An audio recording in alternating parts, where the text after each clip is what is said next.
नाज़रीन, आप देख रहे हो इंसाफ न्यूज़ पाकिस्तान और मैं हूं आपका मेज़बान जावेद खान। आपको यहाँ पे एक ब्रेकिंग न्यूज़ देते चले। पाकिस्तान कोल एसोसिएशन ने 28 फरवरी बरोज़ जुम्मा को एक अहम इजलास तलब कर लिया है। ये इजलास इनके मरकज़ी दफ्तर सदार बाईपास फैसलाबाद में होगा। इस इजलास में इनके जनरल सेक्रेटरी समेत जिला सदूर और इनकी काबिना भी मौजूद होगी।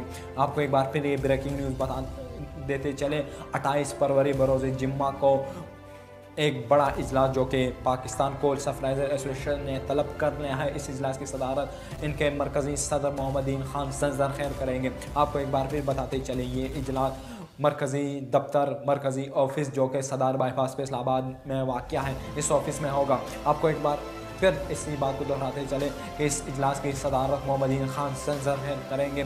उनके साथ इनके जनरल सेक्रेटरी खालिद डार वतनपार भी इस इजलास में शिरकत करेंगे।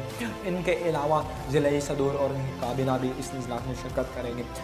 इजलास में आने वाले अमूर पर बातचीत होगी और 20 मार्च को जो कि एक बड़ा म्यूज़िकल नाइट और एक बड़ा प्रोग्राम होने जा रहा है, उसके बारे में भी लाहे अमल तय किया जाएगा। आपको एक बार फिर बताते चले, पाकिस्तान कोल सप्लाइज़र एसोसिएशन ने 28 फरवरी बरोज़ जुम्मा को एक बड़ा इजलास तलब कर लिया है, जो कि इजलास की सदारत मोहम्मदीन खान सजर खैर करेंगे। ये इजलास इनके मरकज़ी ऑफिस जो कि सदार बाईपास फैसलाबाद में वाक़या है, वहाँ पे होगा। आप सब लोगों के बारे में बताते चले कि ये इजलास 28 फरवरी को बरोज़ जुम्मा 2:30 बजे के टाइम